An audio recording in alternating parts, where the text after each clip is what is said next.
professional experts coming to do site visits, and that will help you a lot to appreciate your shortcomings and also to take on board the recommendations that will be given. This tool, like I said, was developed by the African Union Commission through extensive dialogue with the African higher education community, including the Association of African Universities. Ladies and gentlemen, I know what some people think at times, that where is this coming from? We don't know about it. We have never been involved in the process. No, not always. Because of financial constraints, you may not have been involved in the process, but fellow Africans have been involved.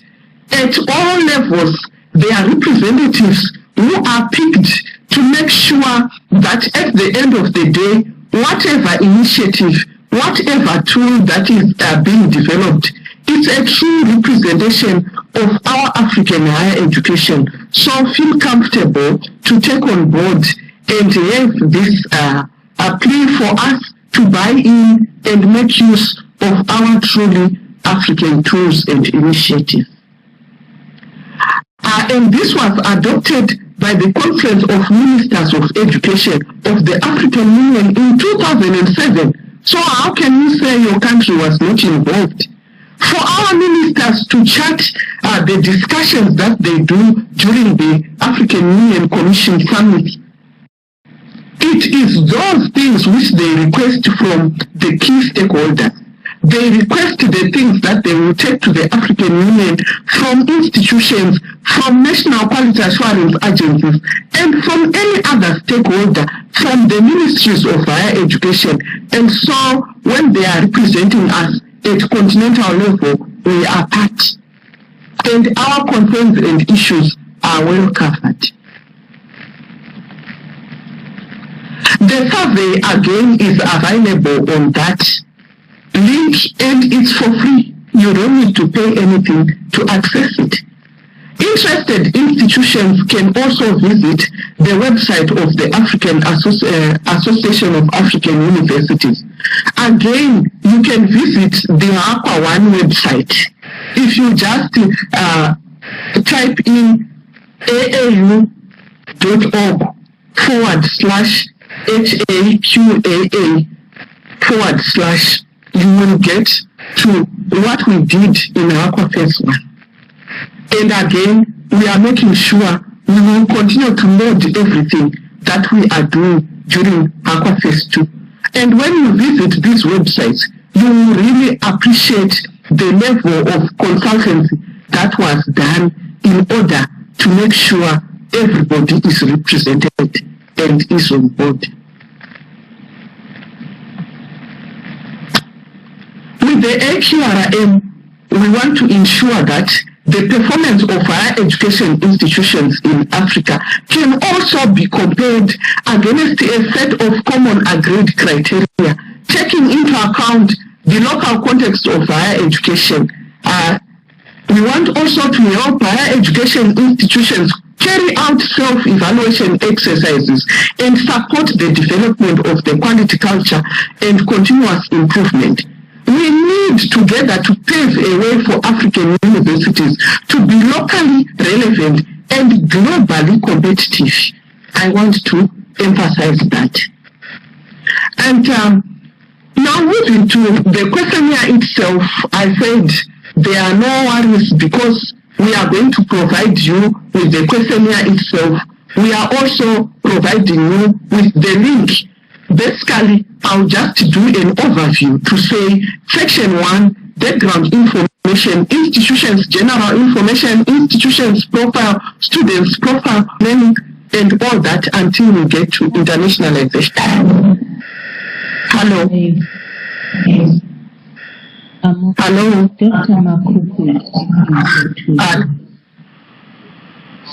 Okay, thank you. So what I want to emphasize, hello, Miss Nodumo, can you mute your microphone, please? And I kept asking Thank you. How much time do you need? She wouldn't say.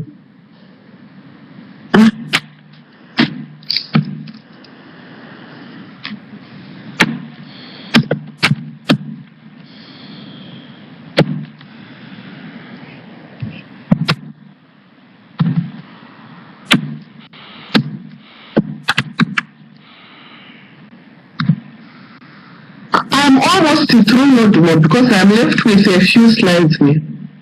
So we have talked about this other aspect of and we will need to work as teams being guided by our quality assurance, use them as yardsticks and maybe benchmarking internally before you move out. There's also the rating of poor performance, insufficient, satisfactory, good performance. You rate yourselves, and when the external experts come, they will also try and help.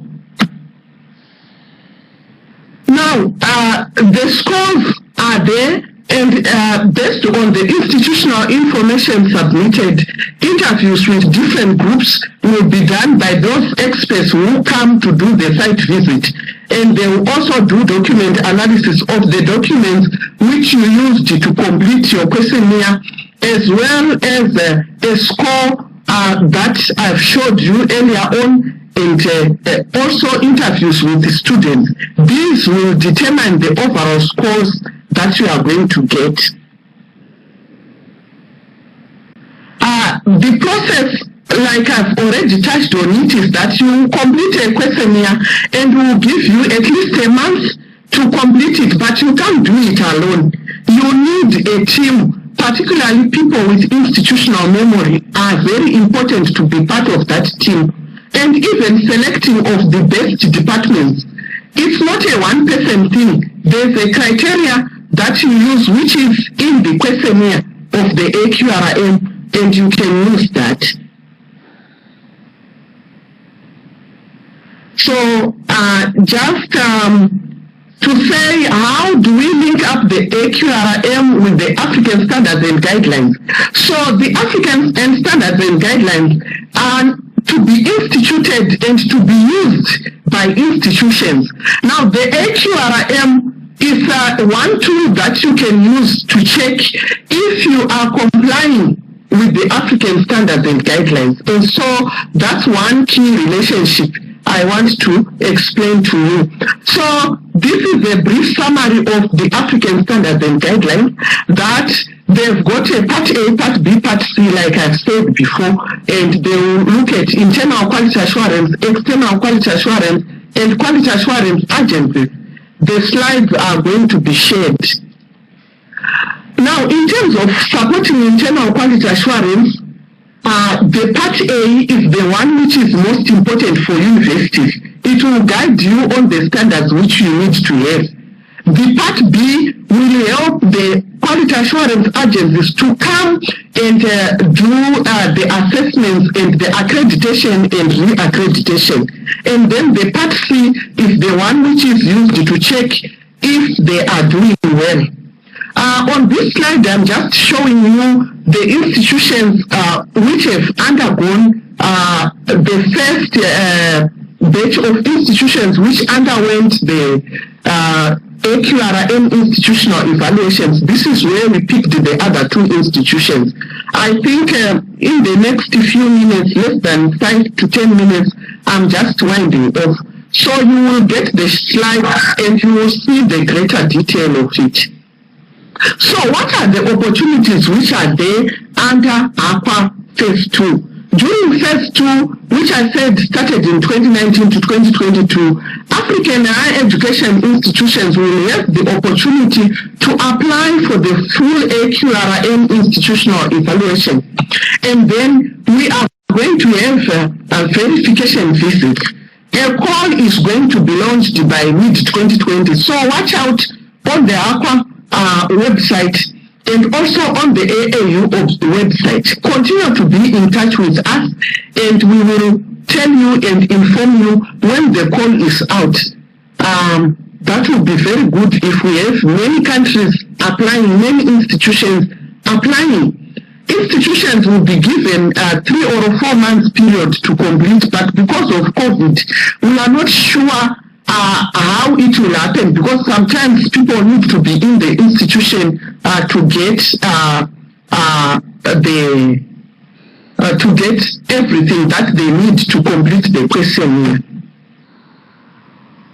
So AAU AAU will be publishing the data on the impact of Aqrm on institutional assessments, and that can help other institutions. Even when you go to the other website, which I said aau.org/forward/APA, you will see the reports for the other institutions, and that can guide you. Please, for more information, you can contact me at vimakuku@aau.org. You can also use secgen@aau.org and info@aau.org. For us to quickly save you, you can copy us using all those details. And again, for the information, I've given you the APA website. I want to thank you all for your time and attention, and I hope this has been fruitful to you. I can now safely, and I hope for more information. Thank you very much, Dr. Makuku, for a wonderful and elaborate presentation. I would now like to call upon Dr. Rita Makumbi to give her presentation. Because of time, I'm requesting that she doesn't spend more than 9 minutes. Thank you. Thank you.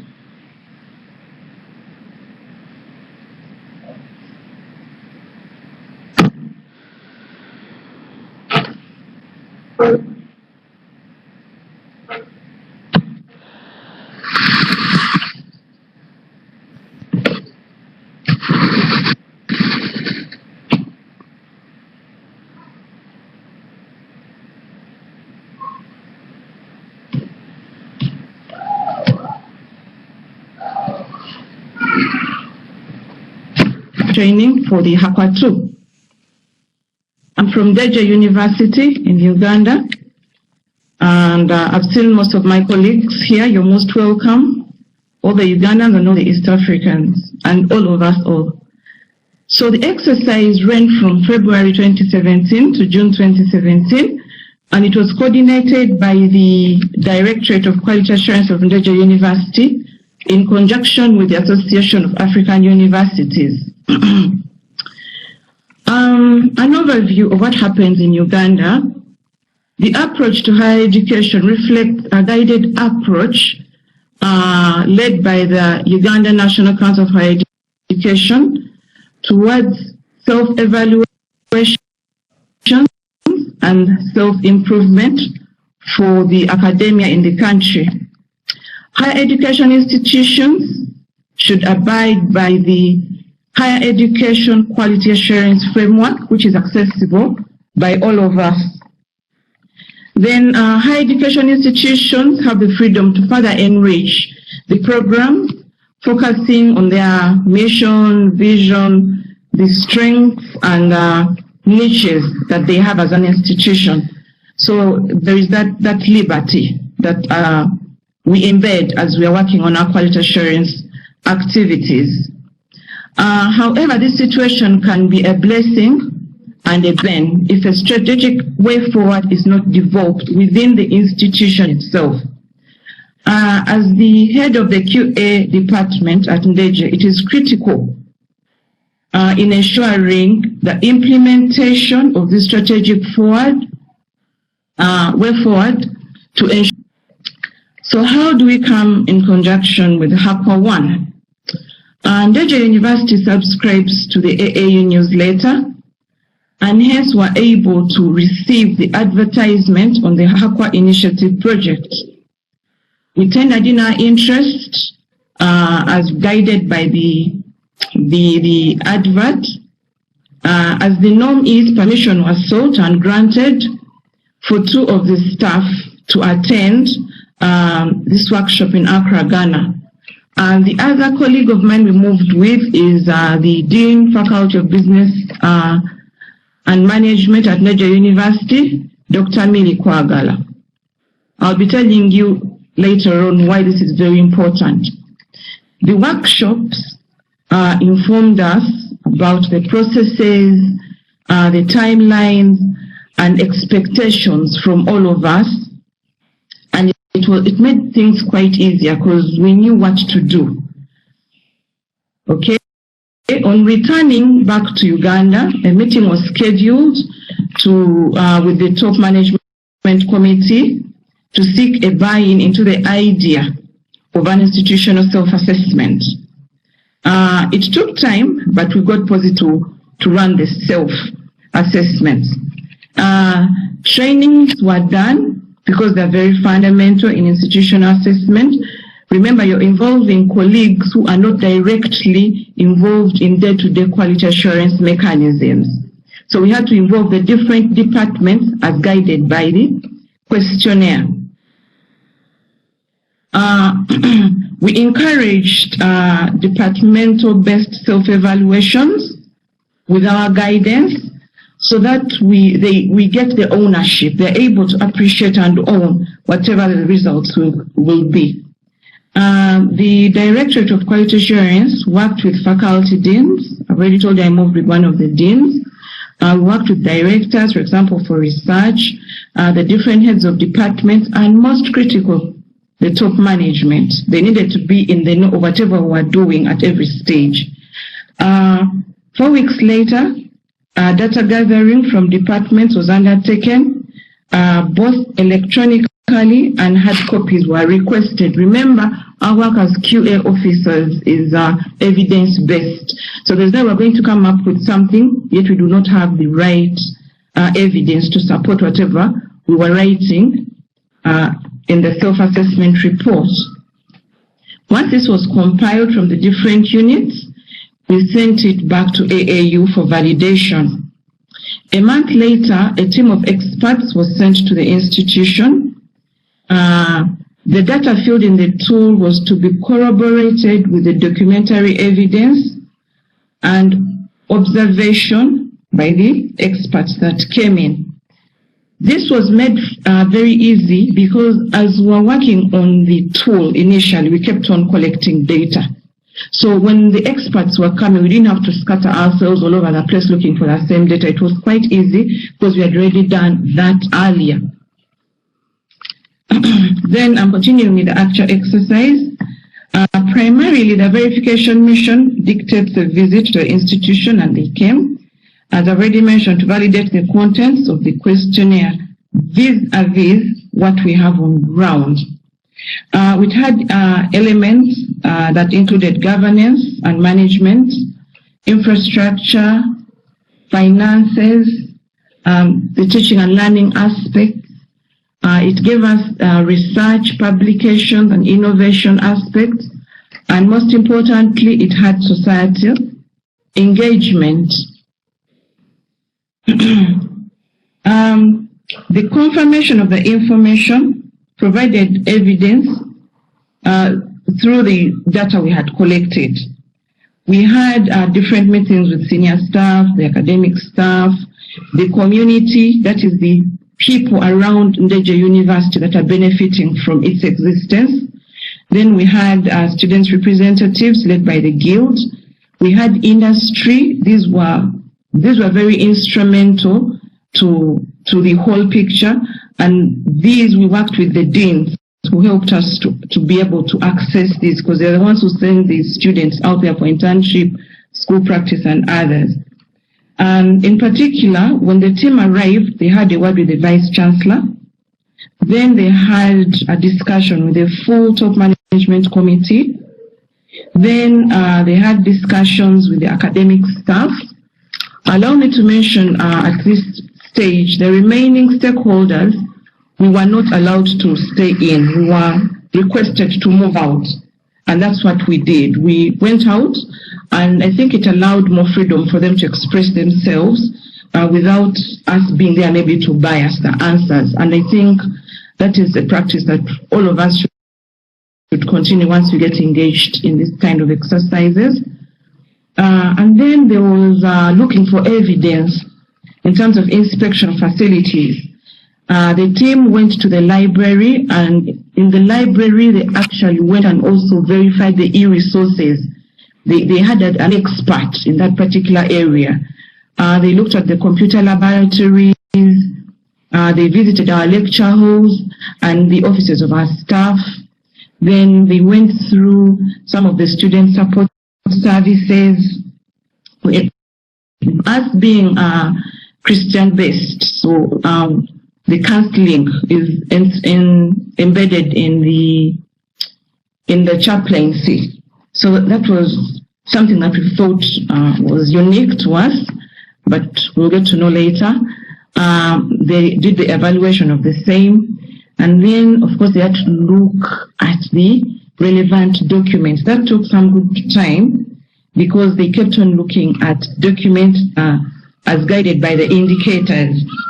And finally, we were called in, and they were asking us questions to try to evaluate the ones that house them, or we should be the ones to answer for the university on that behalf. After that visit, the university received a draft report. This report provided a chance to clarify on the areas that were not clear from either side, because we would see comments we could not understand, and then there are areas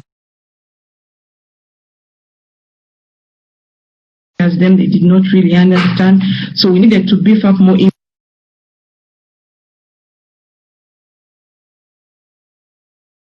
information to clarify whatever we're coming up with. Because when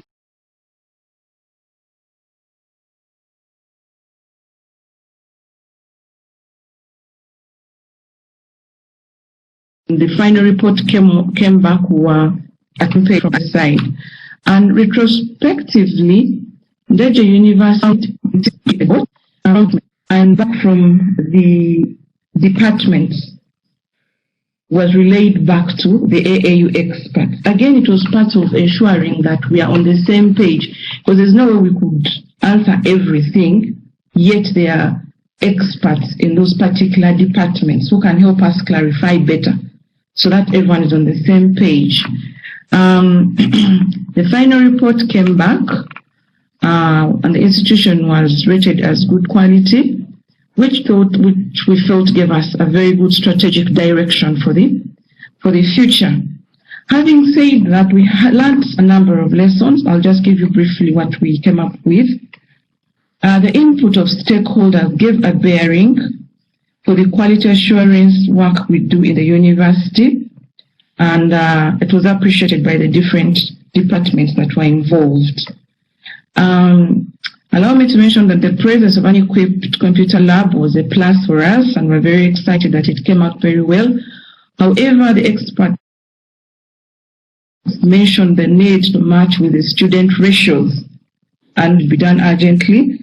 And then, in order to produce more employable graduates, we will need to add more assessment methods on top of the other methods that we had in assessing our students, especially the summative, which we only had the examinations.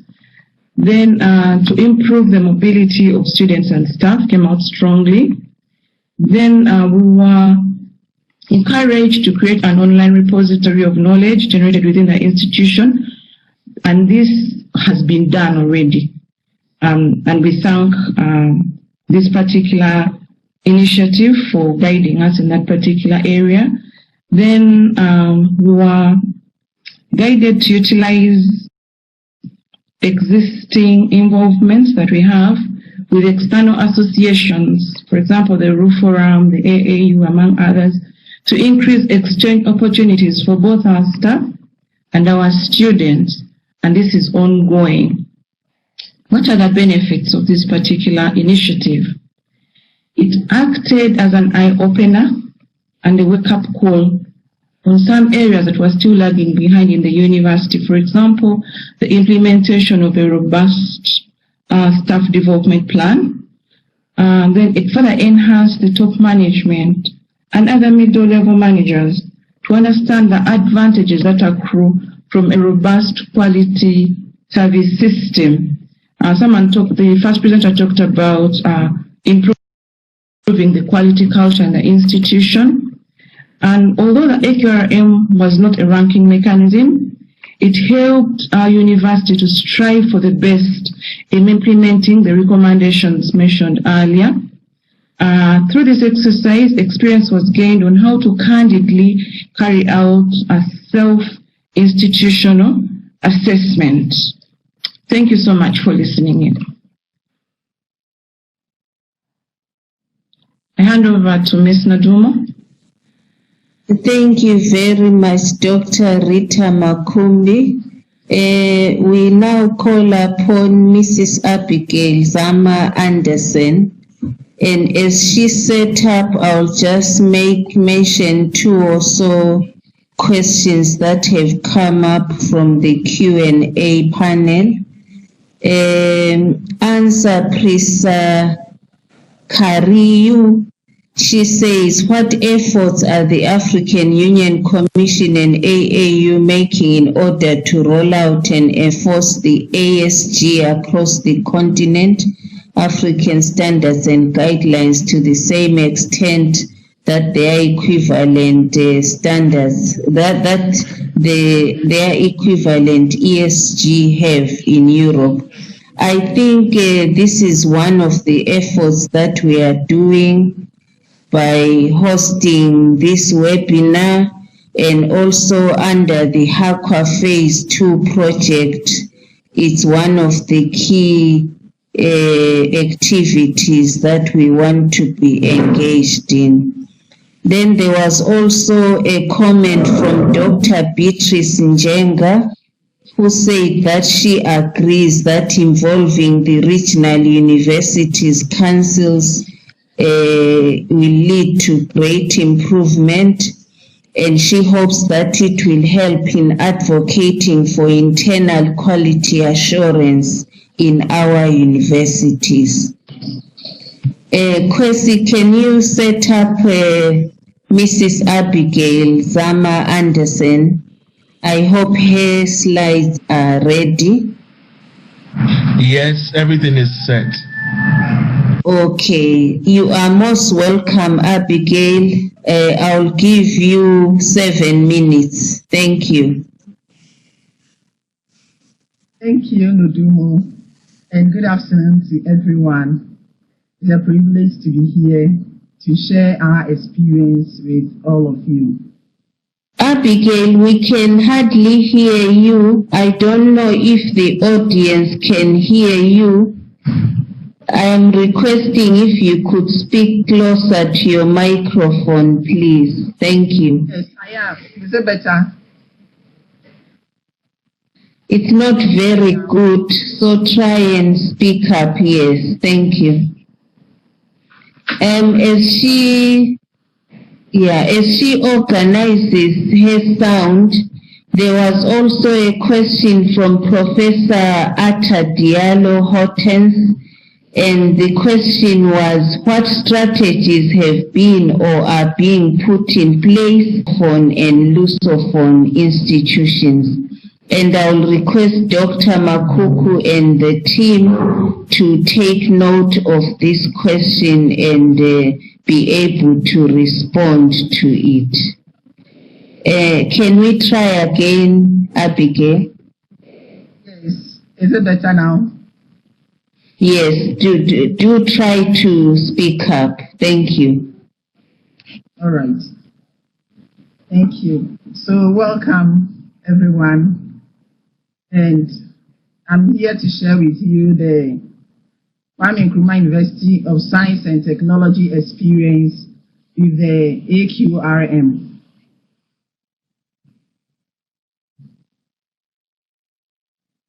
The Aqrm. And so, with this outline, well, let me just state that, as you may see, I am Abigail Zama Anderson, and an assistant registrar with the Quality Assurance and Planning Unit of the Kwame Nkrumah University of Science and Technology. And in this outline, I'll go through the introduction, the process we went through, methodology, benefits. And with the introduction, as Dr. Makuku has already explained, the HAQUA initiative is under the AAU, and KNUST was chosen to undertake this Aqrm in 2017. The process actually started in Aqrm. Is not a ranking. It's just a benchmark to help institutions improve in their quality. And it's actually a self-rating mechanism. And so it helps you to self-evaluate yourself without thinking of ranking or any other thing. And so it's a self-assessment instrument for institutions. And the process we went through was the institution had to complete the Aqrm form, which was online. We had to complete that form, and then we were supposed to submit our best program for evaluation. But then the committee that was set up, we decided to go for 3 programs, and then out of it, select the best one, to put our best foot forward. And we were to submit an institutional level development to the team, and then we were to prepare and receive the experts from AAU to visit the institution. So that was the process. And the methodology that we used was that the university management set up a committee. It was quite a large committee. Information or data were to be collected from all sections of the university. And so membership of the committee included representatives from the 6 colleges that we had, and then we had the Institute of Distant Learning. There was a rep from there, and other relevant directorates and units, which included the library, the registrar's offices, finance, and then the physical development office. So all these members made up the committee.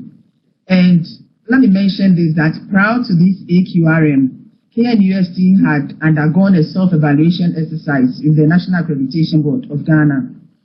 And so with the Aqrm, there were some of the information that was required that we had already gathered. This proved very useful for the committee. For instance, information on governance and then management and other teaching and learning issues, we already gathered some of the data. And so it proved useful in completing our online or our questionnaire. We used the representatives to obtain data from all the various units. And then the Aqrm form was completed and submitted. And the committee made the necessary preparation to receive the team. And they visited KNUST in June 2017. And it was a successful visit. These were the 3-member team that visited Mr. Jonathan Mba, Professor Hendrik Jensen, and then Professor Olibemiro Jegede. They visited the institution as experts from AAU. And benefits of participating in the Aqrm are insufficient, satisfactory, good, and then excellent.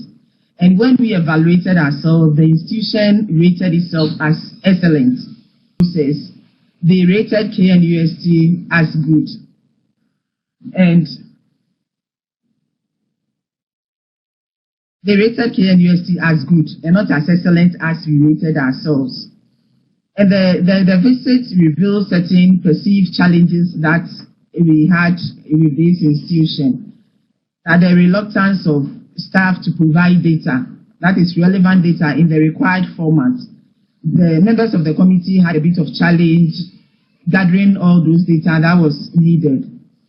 And we also, so this process confirmed that perception that was there, that it was difficult to gather some data from various sections of the university. And when the team also visited, we had recommendations from them that the university took very good note of. And some included the huge capacity that we had in areas like ICT, that is with our UITS, which is the University Information Technology System. And then our distance learning services in our e-learning center, there was huge capacity there, both in the software and then the infrastructure. This infrastructure or this capacity to its benefits. So these were some of the benefits we got from the Aqrm. And the main challenge we had, as already mentioned, was data acquisition. The process confirmed that so much to us that it was difficult, and so the measures has to be put in place so that whenever data is needed, it will be easier to receive them and in the format that is required. The way forward, from our point of view, we are working vigorously on the recommendations that the experts made to us. And for instance, because the university is utilizing it to the full to continue to provide education to our stakeholders, which is the students. And so the university is working on improving in other areas. And the university is very grateful for the opportunity because not only they are already there, but then we also had recommendations from the experts. And the university is working towards it, working those recommendations, and it's going well. So that is the way forward for us. And I encourage other institutions who haven't undergone this Aqrm to do it, and they will benefit immensely. Thank you very much for the opportunity. Thank you very much, Abigail. I would now like to introduce Elizabeth Colucci. She will make a few remarks before we get into our Q&A. She will make a few remarks. Elizabeth Colucci is currently a higher education consultant that specializes in strategic partnership and development cooperation, and she is serving as the director of projects for the Observatory of Relations between the European Union and Latin America, in short, Aqrm, Global Observatory, which is based in Barcelona. This is a membership organization that serves as a platform between the European Union, Latin America, and different regions of the world. Notably, they focus in higher education and the research sector. She has also supported the transition of this organization towards its current global mandate. And Elizabeth also coordinates a number of EU-supported cooperation projects between Europe, Latin America, Asia, and Africa. And these projects are on topics ranging from research management to local development to quality assurance and accreditation. Elizabeth is currently coordinating this HAQUA Phase 2 project, which is harmonization of African quality assurance and accreditation. Elizabeth has also taught and provided lectures and published in topics related to higher teaching and learning, etc. Elizabeth, we welcome you to make your presentation. Thank you, or your brief remarks. Thank you. Hello, can you hear me? Can you hear Yes, me? we can. Can. Okay, excellent, good. So very Please briefly, proceed. Thank you. thank you, Nusra. Yes, we can. Thank you so much. No, very briefly, on behalf of the team that is implementing the HAQUA 2 initiative, which you have just learned about, Dr. Makuku has elaborated for you where we started with HAQUA in 2015 and how we've come to where we are today with HAQUA 2. This webinar is the first of a series. We stress that. We will be doing webinars on punctual issues related to various aspects of the HAQUA 2 initiative, but also to other aspects of the general Pan-African Quality Assurance and Accreditation Framework, of which the Aqrm, which you have just learned about, is a part. There are other important parts of this framework. So the Aqrm is a piece of a bigger part of these webinars, and also to hear from colleagues and practitioners and policymakers on the ground using these tools and instruments, like we've just heard from Dr. Makumbe and Ms. Abigail Anderson. And I thank them both for their presentations and for all the time and effort that they put in to receiving a verification visit for the Aqrm, which is not an easy task and not a light task. It requires mobilizing many people in the university, in some instances fighting against some resistance, But I think their presentations demonstrate how useful this instrument can be in generating a better understanding about quality and quality culture and the importance of data in your own universities. So just a brief word from me, from the HAQA implementing team, my organization, the Obrial Global Observatory, which has been introduced previously. We're delighted to be coordinating this initiative. We're delighted that HAQA 2 is taking off. And we look forward to seeing you in future webinars and hopefully in future events when we all manage to travel again. And we offer you this opportunity. And I would like to stress again that this webinar will be repeated in the end of May, the 28th of May, in French, so that we can offer a more inclusive agenda and offer as well the same information to our Francophone colleagues. So thank you very much. Thanks to AAU. Thank you to Nodomo for excellent time to answer a few of the questions that have come into the chat. I know we don't have much, but maybe we could answer a few. So thank you very much, and I turn it back to you, Nodomo. Thank you very, very much, Elizabeth. We appreciate you. I will share these questions. The question that came from Professor Hortense Atadialo will be answered by Dr. Makuku. What strategies are we putting in place to involve Francophone and Lusophone? And then I'll also ask Professor Jonathan Mba from AAU to assist and respond to a question which has been asked by Dr. Petolo Modieka, who is from Botswana International University of Science and Technology.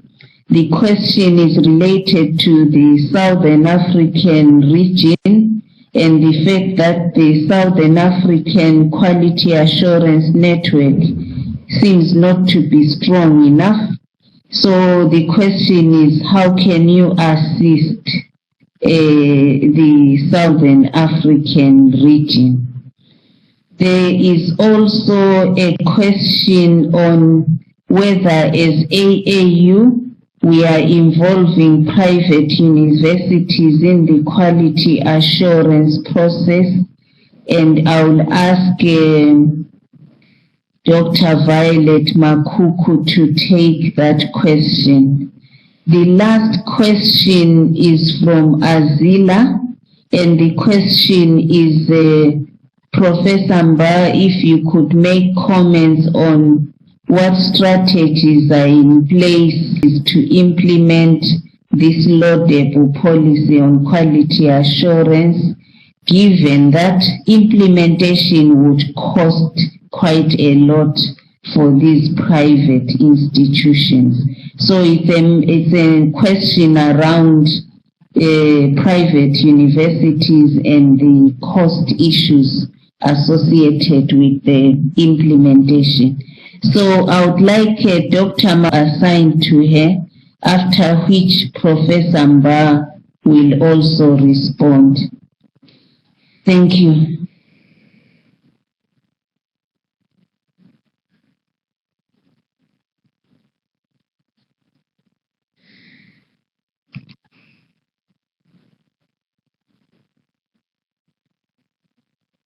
Kwesi, can you assist Dr. Makuku?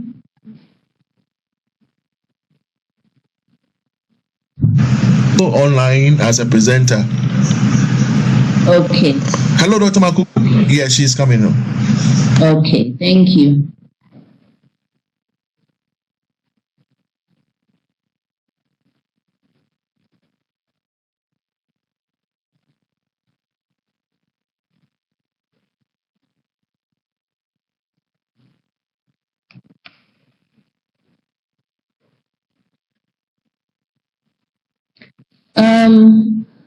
Dr. Makuku, are you coming on?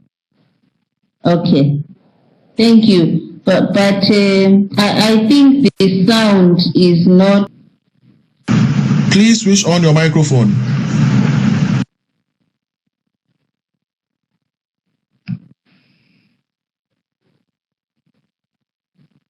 Okay, Professor Mba, are you ready? Kwesi, can we check on Professor Mba and Yes, assist I've made him? Professor Mba a presenter now, so he can also equally switch on his microphone and make his submission. Thank you. Okay, thank you very much. Professor Mba, are you on?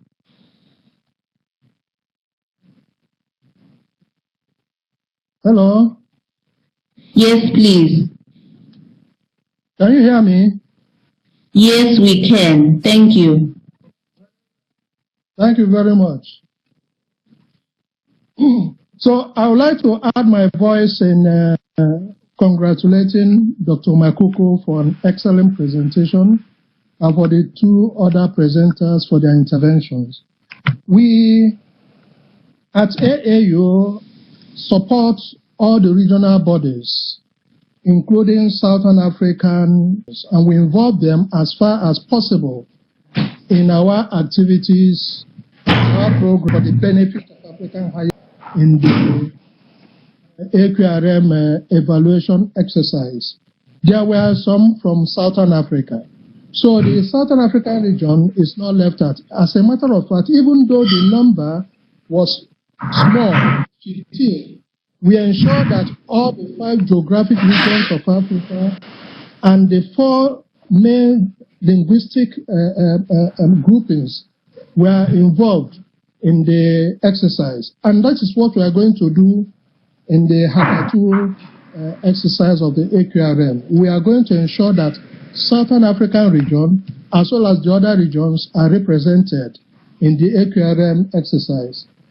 Concerning the private universities, just like I mentioned, the Aqrm is for all higher education institutions. It's a tool for continuous self-improvement, and we involve all higher education institutions in Africa, both private and public. These may not have the funds, and that is why we are getting funding from European Union Commission to visit a maximum of 150 during this Haka Phase 2 project. So the private universities are involved, and in the selection of the 150 universities that we represented, as well as the public ones. So we involve the private as well as the public universities in the AAU interventions. And so they should rest assured that they are not forgotten. And just to add to this, every year we hold an increase as well as the public ones in AAU's interventions. I don't know whether I've answered the 2 questions. I think you've answered it well, Prof. Thank you so much. I'm checking whether Dr. Makuku is now able to speak. Kwesi, she seems to say her sound is disabled and she doesn't have the mic thing next to her. I don't know whether you can assist. Okay. And then there was another question, the last question, which came from Dr. Jeffrey Mukora, and he says that in the Aqrm, African Quality Rating Mechanism, quality decision based on mathematical calculations and not through consensus. So he's asking, what is our take on this? Okay, and then I don't think I have other questions, but I would ask Prof. Mba to respond to the question from Dr. Jeffrey Mukora. Professor Mba, did you get the question? Yes, I did. Can I answer? Yes, please, if you could respond to it. We just have 2 minutes left, so if you could be brief.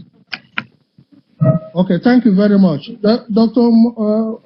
Jeffrey, what happened is that the Aqrm is not a ranking instrument, it's a rating one. These criteria were discussed among various stakeholders and they were approved at the highest political level.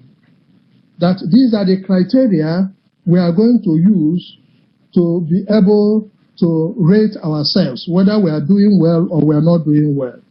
And so for us to be able to say that we are doing well or not doing well, there should be a mathematical aspect to it. And that is why we put the numbers there. So rate from 0 to 4. And so it's not actually, we may call it arithmetic because it's simply addition and averaging that is being done. We sum up the values and then take the average and then see whether the average conforms to a particular measure within that scale. So there must be a way of trying to quantify what you are going to do. And that is why will come in. So there is this assessment of how you have fared in terms of your action. And so that is why the arithmetic or the mathematical calculation he mentioned comes into play. Thank you, Prof. Mba. Dr. Makuku, are you ready?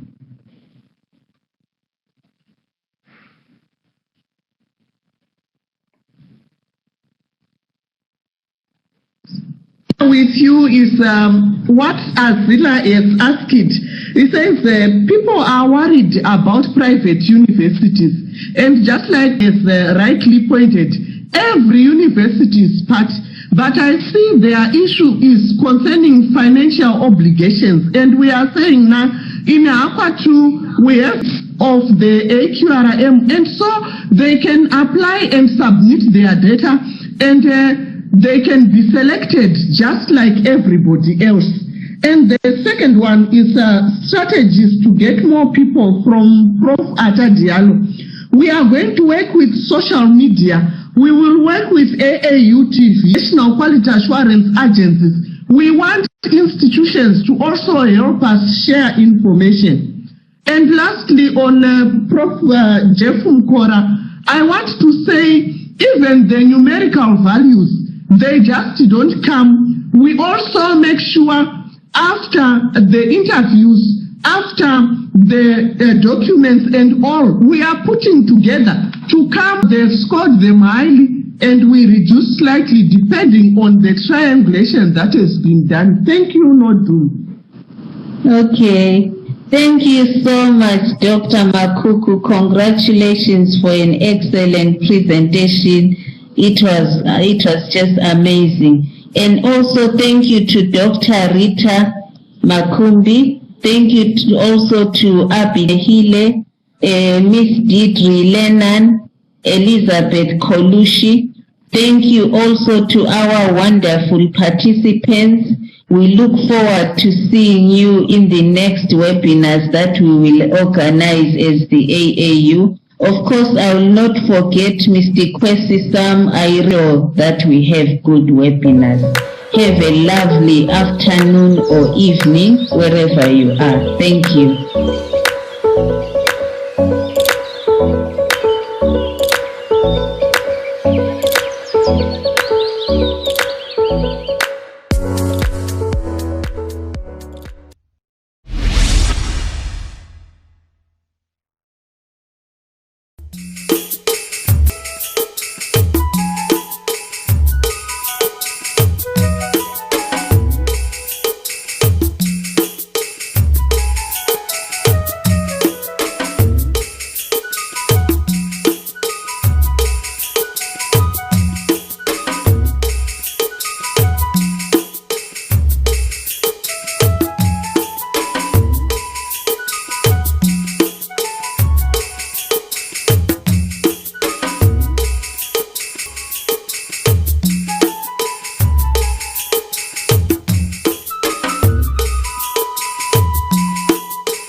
with us. We'll be right back.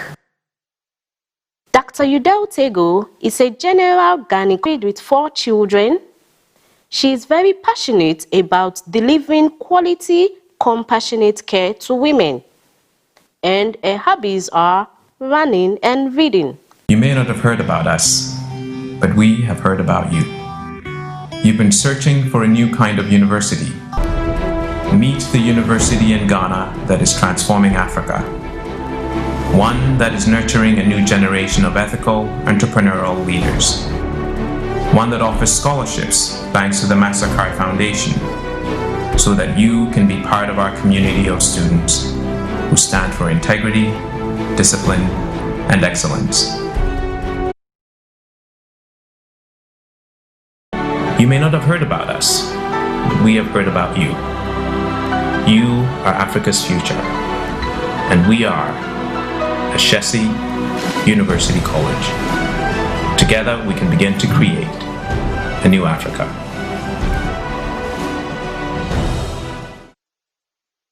Welcome back. As I said before the timeout, we're discussing uterine fibroids part 2. And this episode is dedicated to its treatment. And as usual, we have in our midst our beautiful gynecologist, our regular gynecologist, and we are in an office again to discuss this uterine fibroid. I'm here. You're too kind. Thank you. So we are back again to continue from where we stopped on uterine fibroid. So if you have concerns that you may have uterine history, your menstrual history, trying to elicit whether or not you have family members who have fibroids. The history is in fact the most important of any initial gynecologic evaluation. Thereafter, there would be a physical exam done. So in terms of figuring out whether or not fibroids could be the cause, the most important component of that exam would be the pelvic examination. So in this case, I would assess the female organs, again, primarily the uterus, but also the ovaries. I would feel in the area of the ovaries just to indicate it. In general, the most common symptoms of fibroids tend to be abnormal or irregular bleeding, pain, and the bulk symptoms like we described earlier. So in doing the pelvic ultrasound or the pelvic sonogram, it uses ultrasound waves to get an image of the uterus, the ovaries, the fallopian tubes, and it will look to assess, number one, are there fibroids present, but also make sure that there's nothing else in the pelvis that could be causing the symptoms. There could be, You've talked about yes, I talked about ovarian cysts before, which are completely separate from fibroids. Cysts like that tend to grow within the ovaries and are not related to fibroids in any way. I also would do other investigations to see if the symptoms are due to other causes. Sometimes pelvic pain can be caused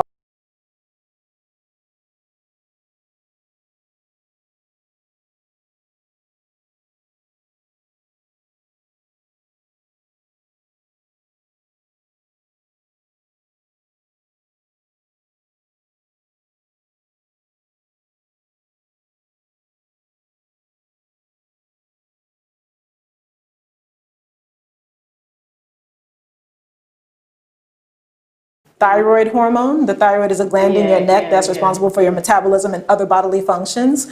If there is an imbalance in the hormones produced from the thyroid, sometimes it can lead to irregular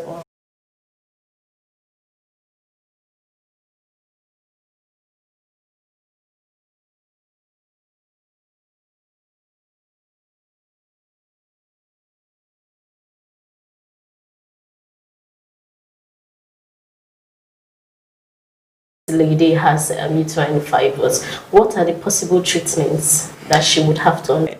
Including doing nothing, if you can consider that a treatment. I see, doing nothing. Okay. Yes. Some people may pick that option.